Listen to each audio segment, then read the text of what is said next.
جہاں نہ سمجھ میں وہاں پوچھ بھی لیجیے گا آپ کو، بے جھجک شرم کرنے کی کوئی ضرورت نہیں ہے، کیونکہ ہم شرم کرتے کرتے تو اتنے پستی میں آ گئے ہے نا، شرماتے شرماتے تو ہم بالکل شرم آ گئے ہیں، تو شرم نہیں کیجیے، مسئلے بہت ضروری ہے جاننا۔ تو ہم 4 وقت کی اگر نماز چھوٹ گئی ہے، 5ویں وقت آئے ہیں پڑھنے کے لیے، تو کیا کریں گے؟ 4 وقت کی قضا کر لیں گے، پھر 5ویں وقت کی نماز پڑھیں گے۔ اور 5 وقت کی چھوٹ گئی ہے تو اب ایک ایک نماز میں جس نماز کو پڑھنے جا رہے ہیں اس کی قضا اس نماز کے وقت ادا کریں گے۔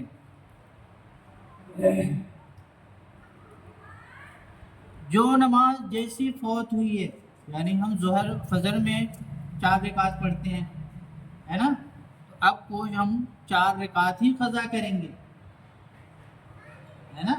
اگر وقت نہیں ہے تو فرض پڑھ سکتے ہیں، سنت کو چھوڑ سکتے ہیں، لیکن کوشش کریں جتنی نمازیں قضا جس وقت میں جتنی نمازیں پڑھی جا رہی ہیں اس نماز کو مکمل ادا کریں، مکمل ادا کریں، ڈنڈی نہ ماریں۔ ایسے ہم لوگ آتے ہیں عشاء کی نماز پڑھنی ہوتی 17 رکعت 8-10 رکعت پڑھ کر کے چھٹی لے کے بھاگ لیتے ہیں۔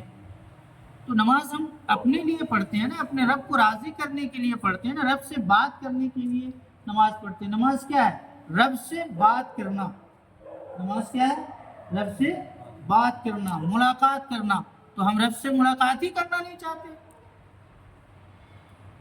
رب کے ساتھ زیادہ وقت گزارنا ہی نہیں چاہتے، ہم چاہتے ہیں بھیا اپنے کاروبار میں زیادہ وقت گزاریں، تو اس لیے نماز کو شارٹ کر دیتے ہیں ہم لوگ، جبکہ ہمیں رب کے ساتھ زیادہ وقت گزارنا ہے۔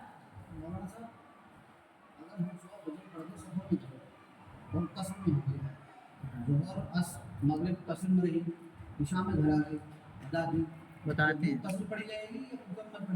ابھی بتائیں گے، اسی میں بتائیں گے ہے نا۔ تو یہ ہماری جو قضا ہو گئی ہے اس کو ہم اس طرح پوری نماز ادا کریں گے، کم کم کر کے نہیں پڑھیں گے۔ اگر بہت زیادہ وقت نہیں بچتا ہے ہمارے پاس تو ہم اس کو جیسے چاہے پڑھ لیں، لیکن فرض کو اور جو فرض ہے، واجب ہے، سنت مؤکدہ ہے نا، اس کو کم سے کم پوری ادا کریں گے ہے نا، اس میں کوئی ترمیم، اس میں کمی بیشی نہیں کر سکتے۔ 3 رکعت والی جو نماز ہے اس کو پوری پڑھیں گے ہے نا، مغرب میں 3 رکعت ہے تو اس کو پڑھیں گے، عشاء میں وتر پڑھتے ہیں 3 رکعت تو اس کو بھی پوری نماز ادا کریں گے۔ جیسے مغرب کے وقت کی نماز آپ کی چھوٹ گئی تو اس میں کیا ہوتا ہے، امام صاحب بلند آواز سے قرأت کرتے ہیں ہے نا، تو آپ بھی اب آئیں اور آپ کی نماز قضا ہو گئی ہے تو اب آپ الگ سے قرأت کر کے پڑھنے لیں گے تو تھوڑا سا دوسرا آدمی سوچتا ہے یار یہ لگتا ہے نماز چھوڑ کر کے آیا، تو ایسے وقتوں میں ہم قرأت کو آہستہ پڑھیں گے، جیسے آہستہ آہستہ جو اور نمازوں میں قرأت کرتے ہیں اس طرح سے ہم آہستہ آہستہ کر کے قرأت کر کے اپنی پوری نماز مکمل کریں گے، بلند آواز سے نہیں کریں گے۔ لیکن اگر آپ تنہائی میں ہیں اور آپ چاہتے ہیں کہ میں نماز بلند آواز سے پڑھوں تو آپ پڑھیں، یہ تو اور بہتر ہے۔ ایک ہوتی ہے قضائے عمری، اکثر ہم لوگ شب برات میں یا ایسے موقعوں پر اس کی ترتیب بناتے ہیں اور نماز پڑھتے ہیں قضائے عمری کی، تو ہم لوگ سمجھتے ہیں کہ 2 رکعت نماز پڑھ لی ہے تو قضائے عمری ہماری یعنی عمر بھر کی نماز ادا ہو گئی، ایسا نہیں ہے، عمر بھر کی نماز ادا نہیں ہوتی ہے،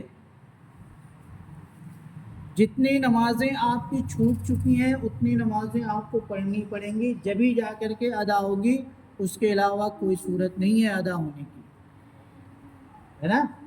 ایک اور صورت ہے ابھی آگے بتائیں گے انشاءاللہ۔